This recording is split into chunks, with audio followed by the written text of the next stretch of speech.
Nhận định bóng đá Pháp với Thụy Điển, World Cup 2026. 90 phút sắp tới tại pháo đài Stade France không chỉ đơn thuần là một trận bóng đá thuộc khuôn khổ quốc tế thông thường.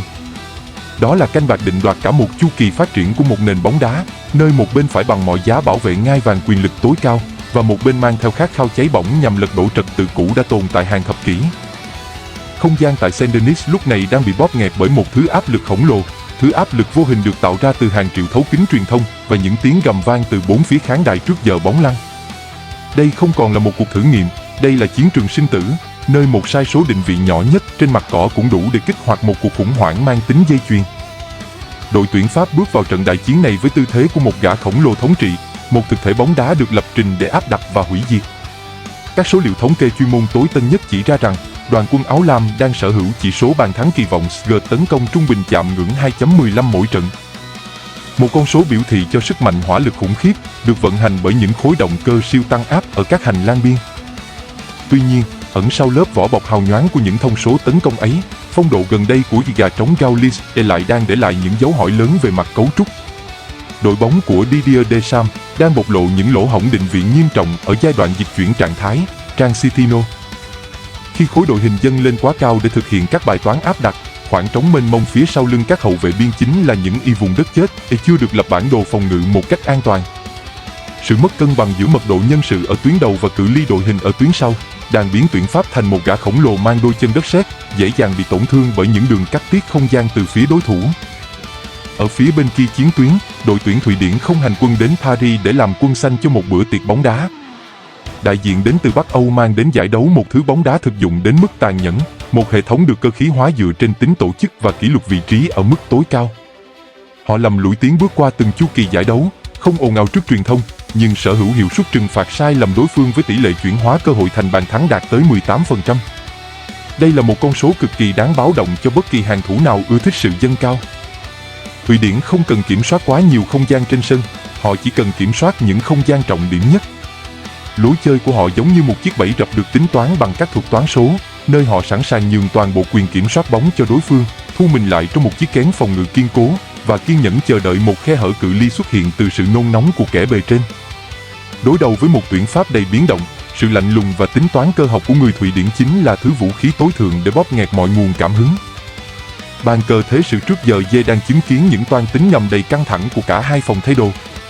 Pháp cần một chiến thắng hủy diệt để đập tan những hoài nghi về mặt phong độ, để khẳng định rằng hệ thống chiến thuật của họ vẫn là độc tôn tại lục địa già. Trong khi đó, Thụy Điển hiểu rằng một kết quả có lợi ngay tại Stade France sẽ là một cú hích lịch sử, một điểm đảo chiều định vị dòng chảy quyền lực của bảng đấu này. Sự xung đột về mặt mục tiêu và hệ tư tưởng chiến thuật đang đẩy sự tò mò, hồi hộp của người xem lên đến đỉnh điểm ngay từ những giây đầu tiên của video.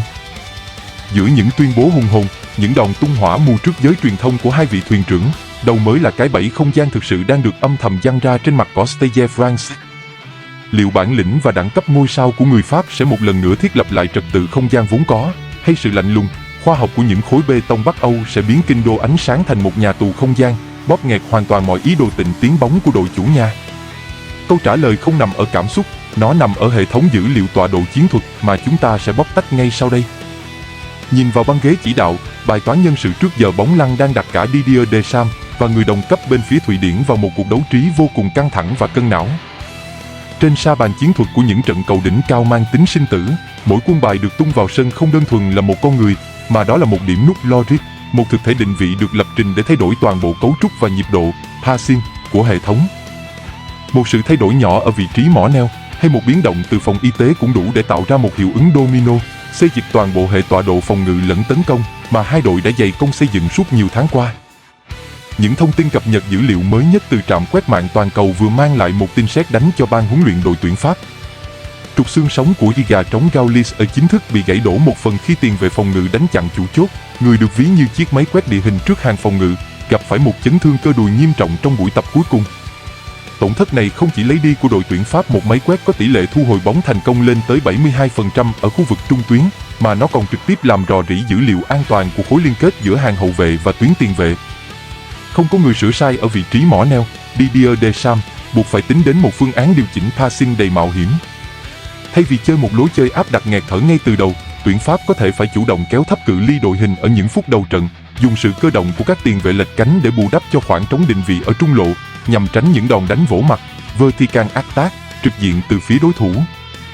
Ở phía bên kia chiến tuyến, đội tuyển Thụy Điển lại đang sở hữu những thông số nhân sự vô cùng lý tưởng khi đón chào sự trở lại của sát thủ vòng cấm sau chuỗi ngày dưỡng thương.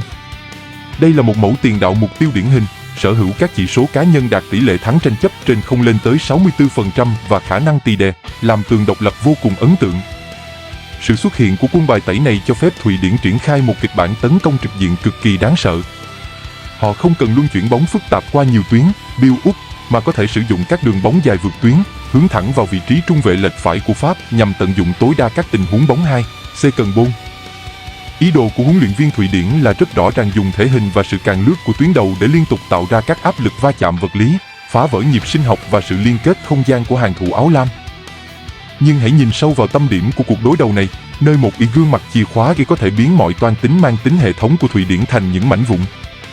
Người sở hữu bộ chỉ số đột biến cao nhất trên sân không ai khác chính là Kylian Mbappé. Dưới góc nhìn dữ liệu, Mbappé không chỉ là một cầu thủ chạy cánh, anh là một mũi khoan không gian có gia tốc cực đại, người có khả năng kéo giãn khối phòng ngự đối phương chỉ trong một khoảnh khắc tăng tốc. Thống kê chỉ ra rằng, tỷ lệ đi bóng thành công ở hành lang cánh trái của Mbappé đạt mức 68% và đặc biệt, anh sở hữu chỉ số expected stat, tức giá trị đe dọa khung thành kỳ vọng từ các pha di chuyển, cao nhất giải đấu.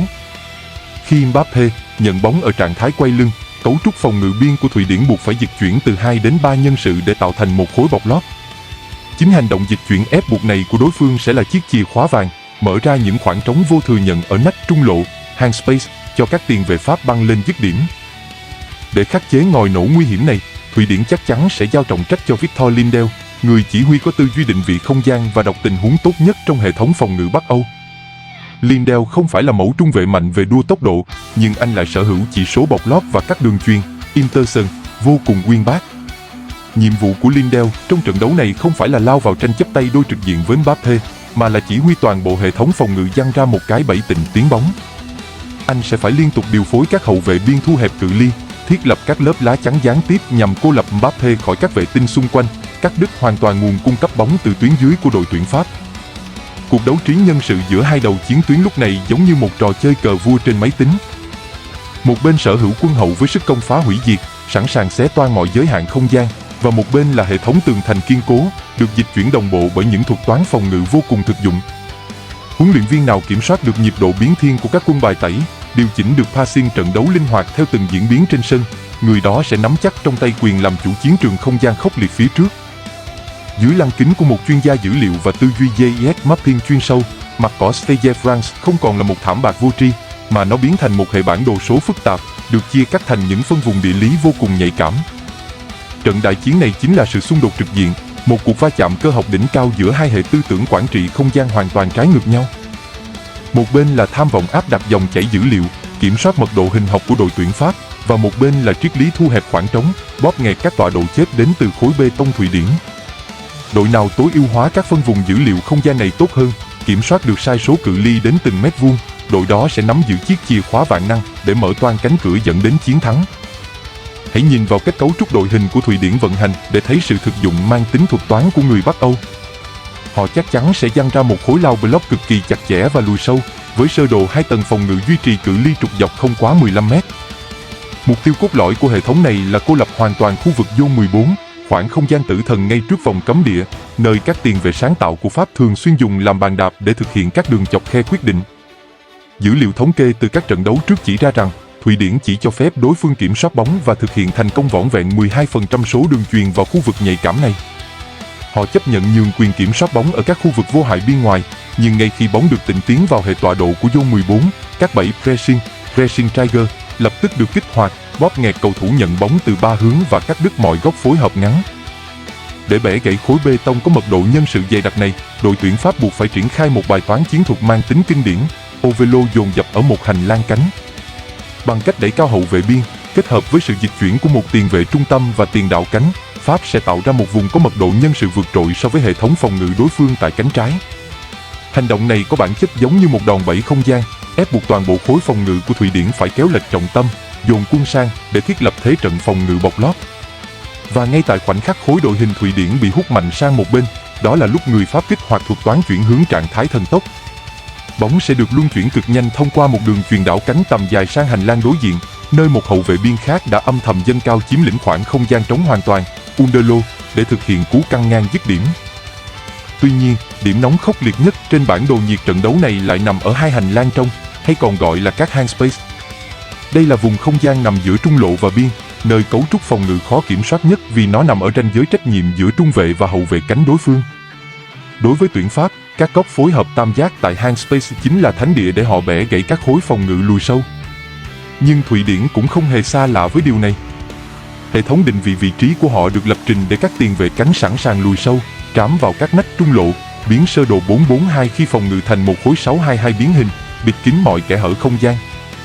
Cuộc chiến tại các hang space sẽ là những chuỗi va chạm vật lý liên tục, nơi hiệu suất tranh chấp tay đôi và khả năng đưa ra quyết định trong không gian hẹp sẽ định đoạt số phận của cả hai hệ thống. Hãy để các con số thống kê thực tế làm điểm tựa logic cho những dự báo chiến thuật này, biến những con số thô kệch thành một ván cờ đấu trí đỉnh cao. Tuyển Pháp dù sở hữu chỉ số SG trung bình lên tới 2.15, nhưng phần lớn cấu trúc tạo nên con số này đến từ các pha dứt điểm ở các tình huống cố định và những khoảnh khắc tỏa sáng cá nhân. Trong khi đó, hiệu suất tranh chấp trên không của các trung vệ Pháp đạt mức 58%, một thông số cực kỳ ấn tượng giúp họ tự tin đối đầu với các bài bóng dài của Thụy Điển. Nhưng hãy lưu ý, Thụy Điển lại sở hữu chỉ số phòng ngự chống phản công thuộc top đầu, với tỷ lệ bọc lót và các đường tịnh tiến bóng, interception, lên tới ngày 14 tháng 5 lần mỗi trận. Điều này có nghĩa là, nếu Pháp không thể gia tăng tốc độ luân chuyển bóng, hệ thống tấn công của họ sẽ rơi vào một cái bẫy vô hình, một vòng lặp kiểm soát bóng vô hại xung quanh khối phòng ngự của đối phương mà không thể tìm thấy bất kỳ tọa độ chết nào để dứt điểm.